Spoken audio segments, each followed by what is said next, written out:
बिस्मिल्लाहिर्रहमानिर्रहीम। Dear students, हमने last lecture में एक्सरसाइज 1.1 क्वेश्चन नंबर 2 के फर्स्ट 4 पार्ट हमने कर लिए थे।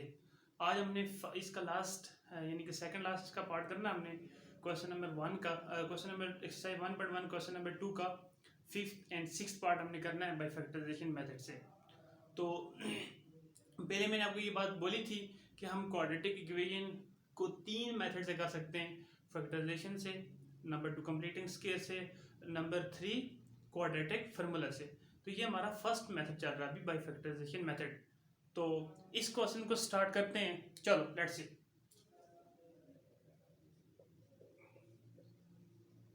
स्टूडेंट, मैंने आपको ये बात बोली थी कि आप यहाँ पे चाहो तो आप एलसीएम ले सकते हो, आप चाहो तो आप ये जो डिनोमिनेटर को खत्म कर दो, ठीक है। इसको खत्म करने के लिए आपको x into x plus 1 into 12 इन तमाम टर्म के साथ आपको मल्टीप्लाई करना पड़ेगा दोनों साइड पे, ठीक है, और हर टर्म के साथ। तो मैं ऐसे ही करता हूं कि मैं मल्टीप्लाई कर लेता हूं, ठीक है।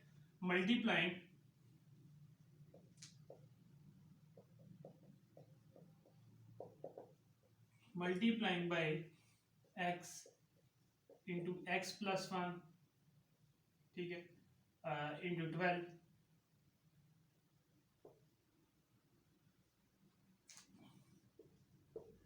on both side by each term।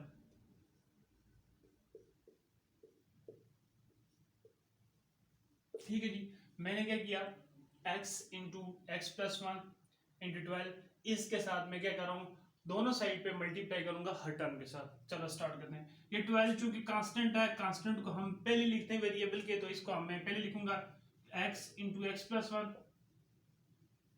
इस टर्म के साथ मल्टीप्लाई कर रहा हूँ x plus 1 divided by x, plus इस टर्म के साथ भी ये सारी मल्टीप्लाई होगी 12 x into x plus 1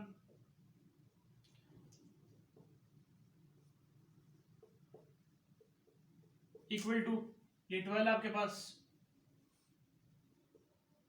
12x into x plus 1 multiply by 25 over 12। ठीक है स्टूडेंट, मैंने क्या किया, मैंने 12 इंटू एक्स प्लस 1 के साथ दोनों साइड पे मल्टीप्लाई कर दिया। यहाँ इस x से ये चीज खत्म हो जाएगी, x प्लस 1 से ये टर्म खत्म हो जाएगी, इस 12 से ये टर्म कैंसिल आउट हो जाएगी। जो रिमेनिंग बचेगा आपके पास वो ये बचेगा 12 इंटू एक्स प्लस 1। स्टूडेंट, ये x प्लस 1 जब इसके साथ मल्टीप्लाई होगा, बेसिक सेम है तो इनकी पावर क्या हो जाएगी, ऐड हो जाएगी, 2 हो जाएगा, प्लस 12। स्टूडेंट, ये x जब इस x के साथ मल्टीप्लाई हो जाएगा तो इसकी पावर 2 हो जाएगी, बेसिक सेम पावर ऐड हो जाएंगी, x मल्टीप्लाई बाय x, इन दोनों की पावर 1 है तो जब आपस में मल्टीप्लाई हो जाएंगी बेसिक सेम तो पावर ऐड होगी 2 हो जाएगी, इक्वल टू स्टूडेंट। अब आपके पास यहाँ पे ये 25 को पहले लिख दो, x इंटू एक्स प्लस 1, ये टर्म आपके पास बच गई। सबसे पहले हमने क्या करना है, ये जो हमारे पास गिवन इक्वेशन है इसको हमने क्वाड्रेटिक इक्वेशन की स्टैंडर्ड फॉर्म में लेके आना है, फिर उसके बाद हमने इसको फैक्टराइज करना है। अब स्टूडेंट यहां पे आपके पास फॉर्मूला होगा ओपन, ए स्क्वायर प्लस 2 इंटू ए। स्टूडेंट यहां ए से मुराद है x और b से मुराद है यहां पे 1 into a into b plus 1 का स्केयर यानी कि b का square, plus 12x square is equal to 25x को जब मैं x के साथ मल्टीप्लाई करूंगा तो ये हो जाएगा 25x स्क्वायर। जब 25x को जब मैं 1 के साथ मल्टीप्लाई करूंगा तो ये हो जाएगा 25x हो जाएगा। स्टूडेंट, यहाँ पे मैंने ये वाला फॉर्मूला अप्लाई किया है। अगर आपके पास a प्लस बी का होल स्क्वायर हो, ये आपके पास होता है a स्क्वायर plus 2ab plus b square. Student, अगर आपको ये फॉर्मूला पता है तो आप a की जगह x पुट कर लो, b की जगह 1 पुट कर लो, तो आपके पास यही फॉर्म बनेगी। दूसरे नंबर पे यहाँ पे अगर आपको ये मुश्किल लगता है फॉर्मूला, तो आप इस x plus 1 into x plus 1 को अलग अलग मल्टीप्लाई कर लो। पहले x को x प्लस 1 के साथ मल्टीप्लाई कर लो, फिर 1 को मल्टीप्लाई करो x प्लस 1 के साथ। ठीक है स्टूडेंट, अब मैं इसको मल्टीप्लाई करता हूँ अंदर 12 को जब x के साथ x स्क्वायर के साथ मल्टीप्लाई करूंगा तो ये हो जाएगा 12x स्क्वायर हो जाएगा स्टूडेंट। 12 को जब मैं 2 के साथ मल्टीप्लाई करूंगा तो ये हो जाएगा 24x हो जाएगा। x को 1 के साथ मल्टीप्लाई करो तो आपके पास x ही आता है। प्लस 1 का स्क्वायर 1 होता है, जब मैं 12 को 1 के साथ मल्टीप्लाई करूंगा तो ये आपके पास प्लस 12 आ जाएगा स्टूडेंट। ये प्लस 12 आप स्क्वायर अपनी जगह पे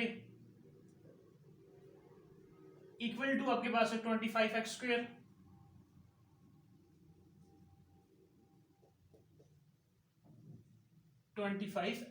ठीक है स्टूडेंट। अब स्टूडेंट जो लाइट टर्म है उनको आपस में ऐड कर दो, जैसे कि ये 12x स्क्वायर है और ये 12x स्क्वायर है। आपने अंडरलाइन नहीं करनी, ठीक है, ये आपको समझाने के लिए हम अंडरलाइन करते हैं। ये लाइट टर्म है, जब ये आपस में ऐड होगी, देखो 12x square plus 12x square, तो ये 12x स्क्वायर मैंने आपको कल भी बताया था, इन दोनों में आपके पास क्या कॉमन है, x स्क्वायर कॉमन है। x स्क्वायर को कम मिले 12 प्लस 12 आपके पास 24 होता है, जब 24x के साथ मल्टीप्लाई हो जाएगा तो ये 24x स्क्वायर आ जाएगा। तो ये आपके पास हो जाएगा 24x square plus 24x plus 12, बाकी एज इट इज आ जाएंगी स्टूडेंट। वो आपके पास अभी उसको एज इट इज रहने दो, प्लस 25x हो जाएगा स्टूडेंट। यहां तक उम्मीद करता हूं कि आपको नहीं मसला होगा। स्टूडेंट फिर यहाँ पे हमारे पास जगह नहीं है, फिर हम उसको ऊपर लिख लेते हैं। अब ये वहां पे प्लस 25x स्क्वायर है, तो जब इधर आएगा तो आपके पास माइनस हो जाएगा, यानी कि 24x स्क्वायर, वो प्लस इधर आके आपके पास माइनस 25x स्क्वायर हो जाएगा स्टूडेंट। ठीक है, ये प्लस 24x अपनी जगह पे आ जाएगा, ठीक है, वो प्लस 25x इधर आके आपके पास माइनस 25x हो जाएगा, ये प्लस 12 अपनी जगह पे आ जाएगा स्टूडेंट, इज इक्वल टू 0। आप चाहो ये छोटी टर्म को उठा के उधर ले जाओ, यहाँ पे 0 बचेगा, अगले स्टेप में आपने उस टर्म को इधर लिख देना, 0 को साइड पे लिख देना, ठीक है स्टूडेंट। जब 24 में से जब मैं माइनस निकालूंगा ना, जैसे कि ये 24 माइनस 25 है ना, इन दोनों में क्या कॉमन है, x स्क्वायर कॉमन है। जब आप 24 में से माइनस 25 निकालो तो बड़ी टर्म के साथ आपके पास नेगेटिव साइन है, तो ये -1 आ जाएगा। जब -1 को मैं मल्टीप्लाई करूंगा x स्क्वायर के साथ तो आपके पास आ जाएगा माइनस x स्क्वायर आ जाएगा स्टूडेंट। ये आपके पास आ जाएगा माइनस x स्क्वायर आ जाएगा, ठीक है। -1 हो तो ये नहीं कि इसका मतलब -1 ही है इसके साथ, तो -1 लिखते नहीं, जस्ट नेगेटिव साइन लिख देते हैं।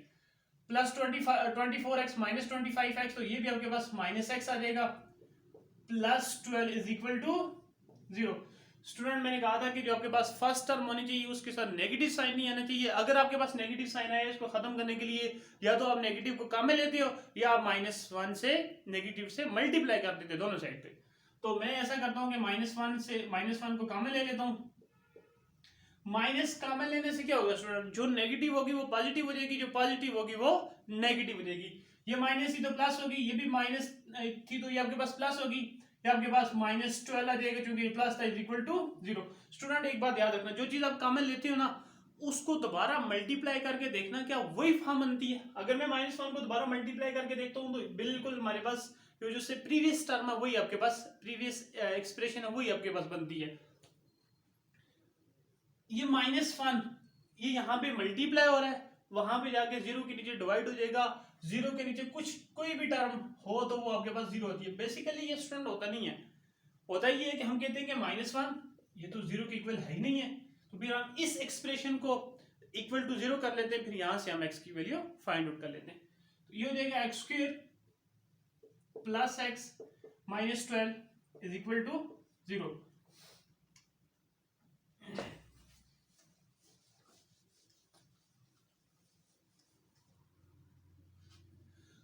स्टूडेंट अब ये आपके पास आ गया -12, इसका कोएफिशिएंट 1 है। इसका मैंने आपको फैक्टर बनाने का तरीका बताया था, this is the standard form of the quadratic equation.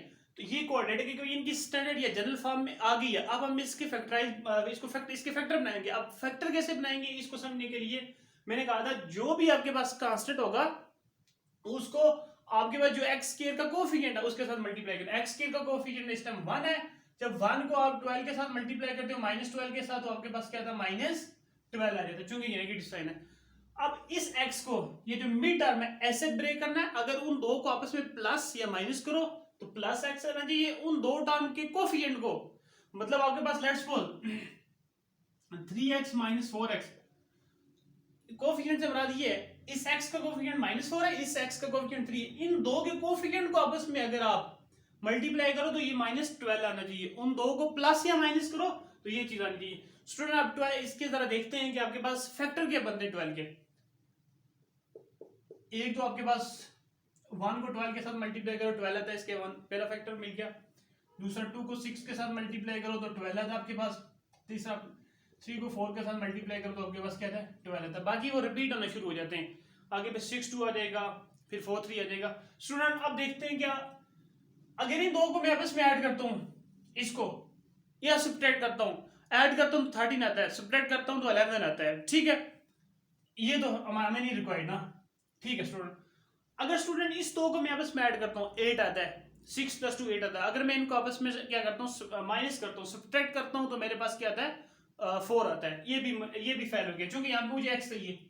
हाँ स्टूडेंट, अब ये फैक्टर मेरे पास, अगर इन दो को मैं ऐड करता हूं तो फिर तो नहीं बात बनती। अगर इन दो को मैं सब्ट्रैक्ट करता हूं, अब -3 + 4 करूं तो ये मेरे पास +1 ही आता है। स्टूडेंट आपने ये बात याद रखनी है, अगर यहाँ पे माइनस होता तो फिर नेगेटिव -4 के साथ आना चाहिए था, उसके साथ -4 के साथ आएगा, बड़ी टर्म के साथ आएगा, छोटी टर्म के साथ नहीं आएगा। लिहाजा यहाँ पे चूंकि +x है तो मुझे प्लस चाहिए, इस वजह से आपने बड़ी टर्म के साथ पॉजिटिव साइन रखना है और छोटी के साथ नेगेटिव साइन रखना है। वो दो फैक्टर मुझे मिल गए। अब देखो इसको अपने आपस में मल्टीप्लाई करूं, -3 और 4 को अगर आपस में मैं मल्टीप्लाई कर दूं, ये मेरे पास माइनस क्या आता है 12 आता है। चूंकि ए के साथ नेगेटिव साइन है, ए के साथ पॉजिटिव साइन है, तो जब नेगेटिव मल्टीप्लाई में पॉजिटिव तो नेगेटिव होता है। इसी तरह आपके पास -3 मल्टीप्लाई में 4 करो तो ये -12 आता है। Student x² + 4x - 3x - 12 = 0। Student देख लो, अगर इन दो को मैं आपस में सब्ट्रैक्ट करता हूं +4x - 3x तो मेरे पास +x आता है। इन दो के कोफिशिएंट से मुराद है जो कांस्टेंट x के साथ वेरिएबल के साथ मल्टीप्लाई हो रहा है, वो कोफिशिएंट है। 4 is the coefficient of x, -3 is the also coefficient of x, 1 is the coefficient of x², this is constant term।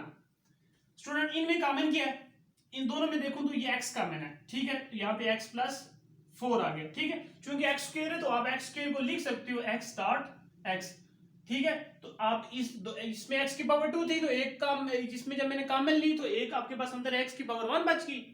अब यहां से मैं -3 को कॉमन लूंगा, ये आपके पास हो जाएगा x + 4 हो जाएगा = स्टूडेंट बेसिकली होता है ये है कि हम ये कहते हैं कि कॉमन लेने से क्या मुराद है, थोड़ा सा मैं डिटेल में आपको समझा देता हूँ। कॉमन लेने से ये मुराद है, हम ना कहते हैं कि -3 से मल्टीप्लाई भी कर देते हैं और -3 से डिवाइड भी कर देते हैं। मैथमेटिक्स में जो रूल है, जो अब आपके पास अंदर -3x है, माइनस आपके पास क्या है 12 है, ये -3 तो बाहर रहेगा, इस -3 को मैं डिवाइड करूंगा, ये चूंकि डिनोमिनेटर में तो ये डिवाइड हो जाएगा, -3x अपनी जगह में आ जाएगा। जब ये इसके साथ भी अलग से डिवाइड होगा, ये माइनस माइनस प्लस हो जाएगा, 3 कैंसिल आउट हो जाएगा, -3 इंटू आपके पास x हो जाएगा, ये देखो माइनस माइनस आपके पास प्लस हो जाएगा, 3 4 12। तो बेसिकली रूल इसका ये होता है कि हम उस टर्म से मल्टीप्लाई भी कर देते हैं, डिवाइड भी कर देते हैं। इन शॉर्ट हम कहते हैं हम कॉमन ले लेते हैं, ठीक है स्टूडेंट, जो कॉमन हो तो हम कॉमन ले लेते हैं। तो बेसिकली उसके पीछे रीजन ये है। स्टूडेंट अब इन दोनों में क्या कॉमन है, इन दोनों में x + 4 कॉमन। मैंने आपको ये बात स्टार्टिंग में बताई थी कि आपको कैसे पता चलेगा आपके फैक्टर ठीक हैं। अगर आप ये कॉमन लेने के बाद अगर आपके पास ये दो टर्म सेम आ जाती है, इसका मतलब है आपका जो सोल्यूशन ना, या आपकी जो फैक्टराइजेशन है वो ठीक है। इन दोनों में आपके पास कॉमन क्या x + 4 कॉमन है स्टूडेंट। यहाँ पे अंदर क्या बचेगा, x बचेगा, यहाँ पे क्या बचेगा -3 बचेगा = 0। दोनों को इक्वेट कर दो अलग अलग 0 के, ये प्लस है उस तरफ जाके आपके पास नेगेटिव हो जाएगा, डबल पैक कर लो इसको। ये भी आपके पास नेगेटिव था, दूसरी तरफ जाके आपके पास क्या हो गया पॉजिटिव हो गया। सॉल्यूशन सेट इसका लिख लो,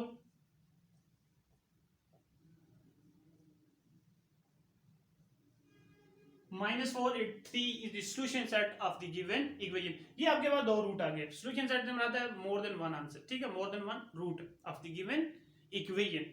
ये स्टूडेंट आपके पास टोटल कंसेप्ट था इसका, उम्मीद है कि आपको समझ आ गई।